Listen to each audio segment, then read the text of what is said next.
In hip-hop, the lines between reality and fiction are blurred like no other art form, and now the justice system is taking advantage of that. So, here's our breakdown of incidents where lyrics were used against rappers as a way to secure prosecutions and in time land them behind bars.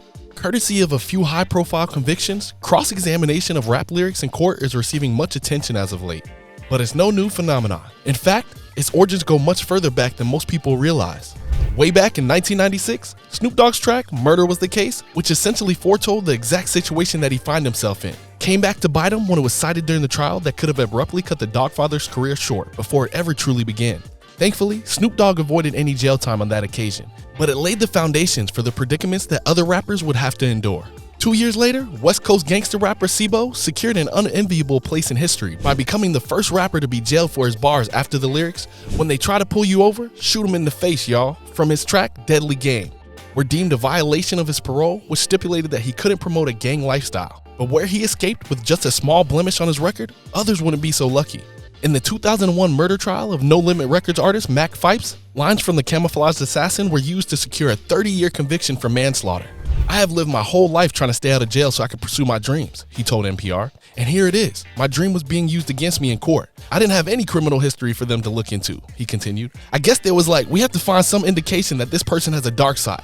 So that's when they turned to the music. After spending 21 years behind bars, he was finally granted his release this August, despite all the warning signs and even artists such as the late MF Doom warning their listeners about the hazards of becoming rap snitches, telling all their business back in 2004. No one expected that this controversial practice would really become a go-to tactic for opportunistic prosecutors. In 2012, the next high-profile rapper that'd be faced with his own lyrics being read back to them was the always controversial Lil Boosie.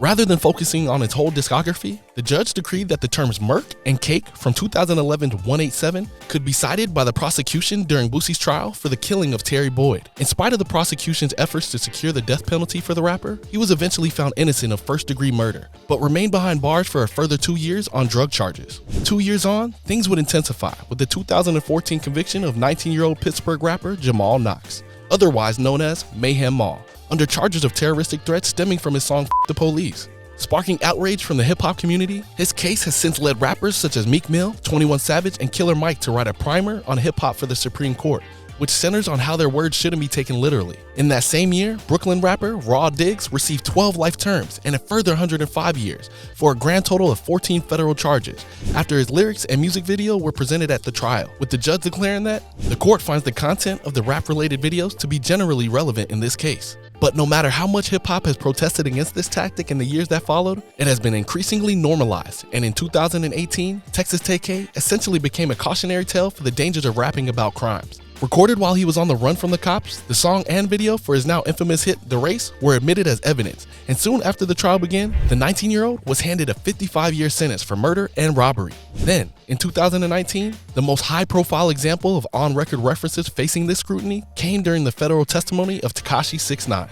Described by lawyer Lance Lazaro as an entertainer who portrays a gangster image to promote his music, his decision to turn informant for a more lenient sentence meant that the lyrics to the tracks such as Gummo were poured over in great detail during the trial. Mr. Hernandez, I'm going to ask you some questions about the lyrics of Gummo. Beginning with the first line, there's a reference to a word, blicky. What is a blicky? Blicky is another word for a gun. And in the second line, there's the phrase in the middle, drum, it holds 50. What is that in reference to? Drum is an attachment that you add to a gun. Carries extra clips, bullets. Where 6ix9ine's decision to turn state's witness meant that explaining his lyrics likely helped his case. Others continued to have them used against them to secure convictions. In the case of California's Drakeo the Ruler, his reference to having RJ tied up in the back on 2016's Flexio Freestyle became important evidence during his trial on first-degree murder charges. And as he described to RapTV, the prosecution created their own narrative about his material while he was being held behind bars. They use their own interpretations of what they think something means, or because a lot of people don't know what I'll be talking about. Half the time, I don't know what I'll be talking about. Right. So it's like weird in court where you trying to tell me what I mean. Like, right. It's just weird. Well, and on top of that, they were saying the Stink Team was a gang. Yeah. You were the leader. I was the leader because of my name, right. The Ruler.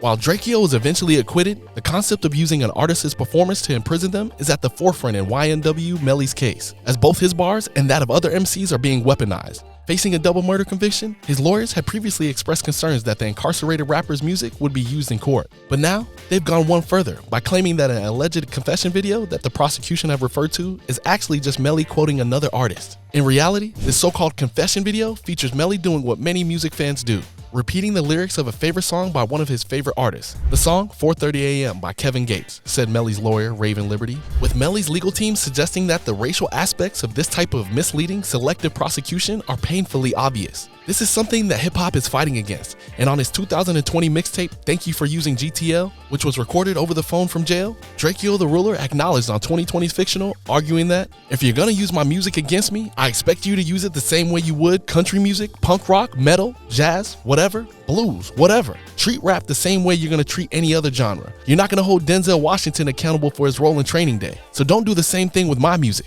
Hopefully, the hip-hop community's vocal protest against this prejudiced practice will eventually attract the attention of the wider world, and it can be stopped once and for all. But until then, you can expect that this won't be the last time that the bars threaten to place an MC behind them for a long, long time. If you like this video, then please hit subscribe for more. We're producing original content like this every single week, so hit the bell to be notified whenever new releases go live. In fact, you can watch another one by clicking right here. We've been RapTV, and we'll see you back here soon.